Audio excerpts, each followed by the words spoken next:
Welcome to IVF This, Greatest Hits Volume 2, Infertility Trauma Part 1.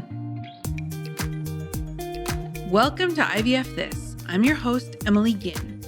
After 10 years of primary and secondary infertility due to both male and female factor infertility, I am now the mother to 3 beautiful miracles. I am married to my favorite person in the world. I'm a social worker, a life coach, and an IVF warrior. I'm here to teach you how to manage your mind and emotions during your IVF journey, to break free from anxiety and regain control of your life, even in the midst of infertility. I'm going to teach you how to say IVF this to how we think about, talk about, and experience infertility. Let's go. Hello, my beautiful friends. I am doing another back-to-back greatest hits. Greatest Hits, if you're not familiar, is kind of a revisiting of some of our previous and very popular episodes. Episodes that we did at the very beginning 2-ish years ago and maybe have fallen to the bottom of your playlist. And by doing the Greatest Hits, we can remind you, hey, this is such an important topic that I think you need to maybe pay attention, re-listen to, however you want to do it.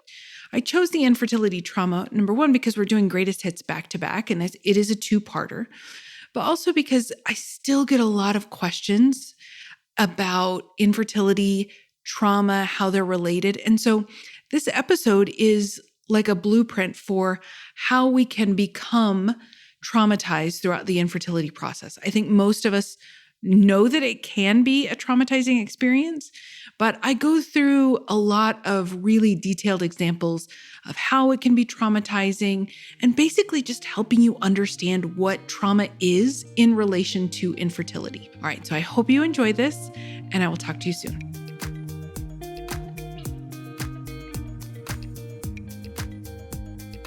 Hello, and welcome back to the podcast. This week is the first of 2 episodes that I'm dedicating to the topic of trauma. This week, we're going to talk about infertility trauma, what it is, what it looks like, and why it's a thing. And then next week, we're going to talk about where to go from there. I did a lot of trauma work during my social work career. I say in the intro that I'm a social worker, but I haven't really talked much about my experiences yet. So I have a master's degree in social work and a master's degree in healthcare administration. The entirety of my social work career has been in healthcare, either direct practice or administration. I've worked in 3 different trauma centers in my work throughout Texas. In addition, I have experience in acute rehab, which is also called physical medical rehabilitation, where inevitably we saw some very traumatic injuries for some of our patients. Brain injuries, spinal cord injuries, burns, gunshot wounds, falls, all kinds. I'm going to be honest, I've seen some shit. I've studied trauma and I've walked many people through some of the worst moments of their lives. All this to say, trauma is one of my favorite places to be of service. I love it so much. Now, the first few years of my infertility journey, I would have never considered my experience to be traumatic because that was my context. Everything that I had seen and experienced was my trauma reference point. And I think that's what a lot of people's context is. It's either what I've described, or we also think of abuse, assault, or something like that. How many of you think like this? How many of you view trauma through that lens? So, per usual, I'm going to turn to the Googles to get us started with the definition. Psychological trauma is defined as damage to the mind that occurs as the result of a distressing event. Trauma is often the result of an overwhelming amount of stress that exceeds one's ability to cope or integrate the emotions involved with that experience. Okay, who listening doesn't think that infertility qualifies on every single effing level of that definition? It checks all the boxes, right? Infertility is a trauma and a compounding one. We experience the trauma every cycle, whether it's every round of assistive reproductive technology, or even when we're between those and trying to conceive and we get our period. We always have that little bit of hope, even when we tell ourselves there's not a chance. We desperately try to modulate or temper our hope, but it's always there. Like that scene from the movie Dumb and Dumber, where Lauren Holly's character tells Jim Carrey's character, the chance isn't good. I'd say 1 out of a million. And he responds, so you're telling me there's a chance? If you've never seen the movie, you're not really missing out on anything, but I think it illustrates how our brains work when we're trying to conceive. I know for one that I could have missed my ovulation window completely. Like my husband could have been out of the country for 2 weeks, and I still would have been disappointed when I got my period because of that tiny shred of hope. And every month and every cycle, that hope is shredded and we are gutted. And every passing month, every passing cycle, every trigger compounds our trauma. Compounding trauma is a concept that I develop and I teach my clients. It's a way to help them understand how trauma functions for us in the midst of our infertility. This is not to be confused with the medical model's framework of complex trauma, which is described as the exposure to multiple traumatic events. This is common when we think of wartime veterans or children experiencing or suffering from neglect or abuse. Compounded trauma is the trauma we experience after every cycle, transfer, or miscarriage. You can think of them as micro-traumas. I like the analogy of thinking of a volcano or a mountain. Every few million years, the tectonic plates that our continents sit on smash together and force rocks upwards. Now, we don't feel or see the plate shifting or smashing, but we have the evidence of the mountain in front of us. Another analogy that was given to me when I was talking with my mother about this episode, she herself is a trauma expert with 30 plus years of experience. She said, imagine you're at a beautiful party, a gorgeous spread filled with the most beautiful foods imaginable, but you're offered a paper plate for your food. Now, this isn't some like dollar store cheap plate. Think of like a really good plasticware or paper plate, like Chinette or something like that. I don't know why that popped in my head or why I would know that, but anyway, think of it as that, right? This is not thin or flimsy. This is good paper plate. So you go by and you add spoonfuls from each offering. Your plate grows and grows in size and weight with each spoonful. But over time, that plate begins to degrade. It begins to crumble. It isn't the plate's fault. It was never meant to hold that much without help. Even the best paper plates have its limits. Your trauma, too, grows over time. Here are some compounding events. Some might call them triggers if that helps with context. Tests, blood work, scans, anything like that. Procedures, our HCGs, our egg retrievals, our transfers, our IUIs, even if you've had a laparoscopy. Provider visits, even if we're going to see our fertility doctor or it's our annual with our OBGYN. Seeing those happy, pregnant bellies everywhere is very traumatic. Baby showers, gender reveal parties. The realization that you may not be able to have children spontaneously. The realization that you might require medical intervention to have children. The realization that that medical intervention might not work. Poorly responding cycles. That's when your body doesn't respond to the medication to induce follicle stimulation. Failed IUIs. The weight gain associated with fertility treatments. Getting your period with failed cycles, or even just getting your period on a regular monthly basis. There is some evidence to suggest that periods following a failed cycle is more devastating because of the medication that we have to take makes us feel pregnant. So it's like a double slap in the face. Conversations with people about your infertility. You know what I'm talking about. The ones where people say asinine things, that people make tactless comments or give unsolicited advice. Visiting a store, and finding yourself upset when you pass by baby clothes. Seeing your clinic's or doctor's name pop up on your incoming calls. There's so many more. Now, to someone who's never experienced these events within the context of infertility, they may seem small or even insignificant. However, when viewed through the lens of infertility, it is the accumulation of these events that is traumatic. It's not necessarily one specific event, but numerous events that occur over and over again during infertility diagnosis and treatment. When you couple that with the traumatic events, such as a failed cycle, failed transfer, or miscarriage, the result is incalculable trauma. A trauma that is real and visceral. These things build over time. Our first few blood draws, scans, or doctor's visits probably weren't terribly distressing. Awkward and uncomfortable, sure, but not distressing. But every month, every cycle, every year, that compounding effect intensifies. The longer we're on this shit ride, the more is compounded. The path to potential infertility trauma is laid out years before any of us actually try to start conceiving. Women are socialized from a very young age to desire children. I talk about this in the previous episode about shame. We tend to play with dolls.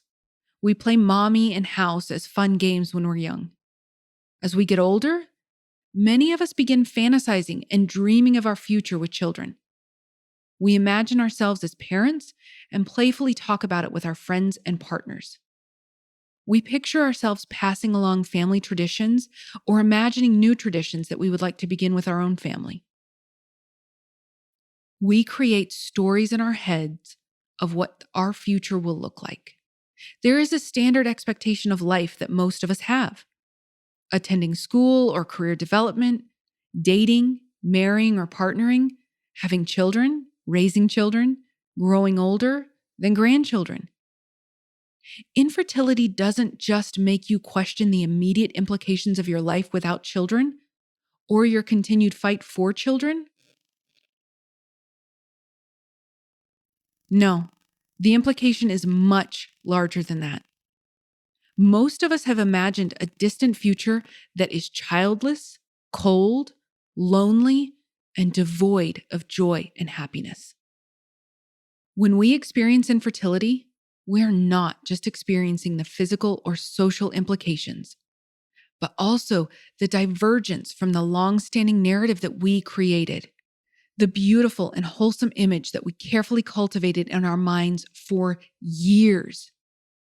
We feel that gut-wrenching, life-altering loss of this imagined path, of the life we planned for. That's the trauma. Infertility trauma infringes on our sense of control and reduces our capacity to integrate situations or circumstances that someone without this trauma could do with relative ease. I do want to make it abundantly clear that this is true for primary and or secondary infertility. It's not exclusive to one or the other. So what does this trauma look like? We all react to trauma in different ways, experiencing a wide range of physical and emotional reactions. Let me be clear, there is no right or wrong way to think, feel, or act. Judging yourself during your trauma does nothing to serve you. Your responses are normal reactions to abnormal events. Common emotional trauma responses are shock, denial, disbelief, intrusive thoughts that come out of the blue, confusion or difficulty concentrating. I call this the IVF fog, and I'll discuss it in a future episode. Anger, irritability, mood swings, anxiety and fear, guilt, shame, and self-blame, withdrawing from others, feeling sadness or hopelessness, feeling disconnected or numb. Common physical trauma responses are insomnia or nightmares, fatigue, difficulty concentrating, racing heart rate, edginess or agitation, aches and pains, and muscle tension. I can personally attest to experiencing pretty much all of these symptoms at some point in my journey. If you're anything like me, you might have considered these commonplace during your infertility, but had never associated them with trauma. That's okay. I was right there with you. Remember what I said earlier in the episode about how we traditionally view trauma? That's why most of us don't equate the two, infertility and trauma, but it is nonetheless trauma. Let the naysayers be wrong. One aspect that additionally compounds infertility trauma is the discounting of it. Whenever people talk about trauma, there is always an individual that will go to extremes. They will say, it's not like you were kidnapped, watched someone you loved get murdered, or you're a Holocaust survivor. And I will always respond, that's correct. Because I'm not drawing a one-to-one comparison for those things and infertility. They're not the same things. Those are extreme circumstances. Extremes don't make our trauma less real. It is human nature to go to extremes, but we don't often live in extremes. Also, there is not some objective barometer on what does and does not constitute trauma. There is no judge or jury that is handing down decisions on what counts and what does not count as trauma. It doesn't exist. And even if the trauma is not acknowledged by the general population, it doesn't mean it isn't there.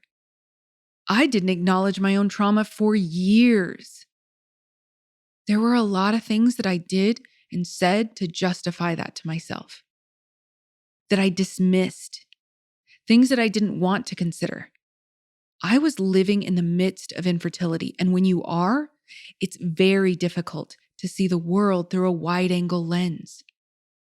That objective view of things is nearly impossible when you are in the trenches.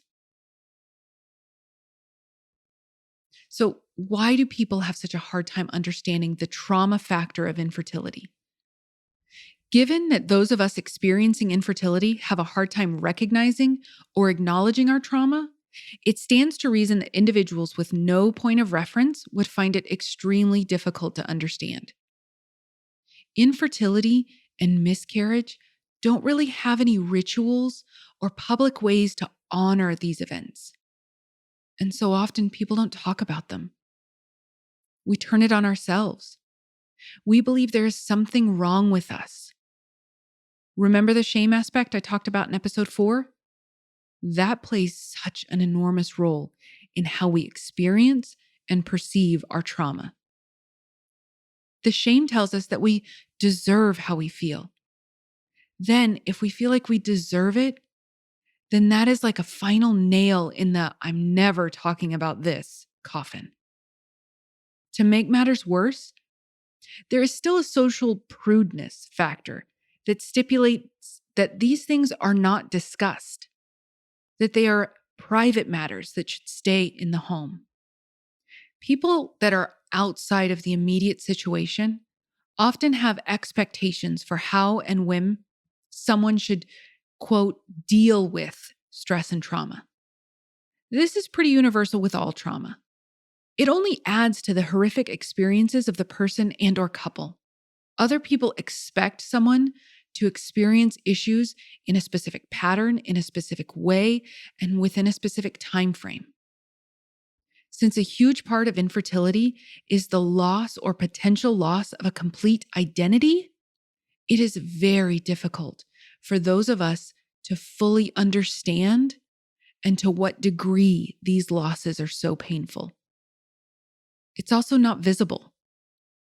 The emotional and physical pain that is typically not seen and therefore is much harder for others to see and feel empathy towards. Now, the last thing I want to talk about is the lasting impact of trauma. What so many of us believe is that we will feel differently once we have that positive pregnancy test, that we have that ultrasound that confirms a normal pregnancy, or when we have that baby in our arms. But the truth is, for many of us, that trauma lingers. Getting pregnant, having the baby, or adoption does not erase the trauma we endured. We will experience the joy, excitement, and love that we imagine we will, but we will also still experience our trauma. For me, it manifested itself in not really being able to embrace a lot of my pregnancy. For my first pregnancy, I was so terrified at every appointment that I wouldn't be able to find the heartbeat. During our 12-week scan, I was trembling. My husband kept asking me if I was okay and why I didn't seem more excited. That's because I was scared of being excited. Now, this was before I was really involved with and understood thought work, but it makes total sense, right? When you're finally pregnant or having the baby, your trauma might look like constantly waiting for the other shoe to drop. An expectation that your happiness will be ripped away from you at a moment's notice. A happiness that for many of us, we don't truly feel we deserve. Now, I've spent a long time talking about trauma. There was a lot to unpack in this episode, and I want to cover those many aspects before we move on to the question, what do we do with it? That's the next episode, and I can't wait to share it with you. Until next time, remember, I adore you, and you've got this. Thank you for listening to this week's episode of IVF This. If you like what you've heard, click subscribe and follow to make sure you don't miss an episode. And if you want to learn more, head over to www.ivfthiscoaching.com to learn how to work together.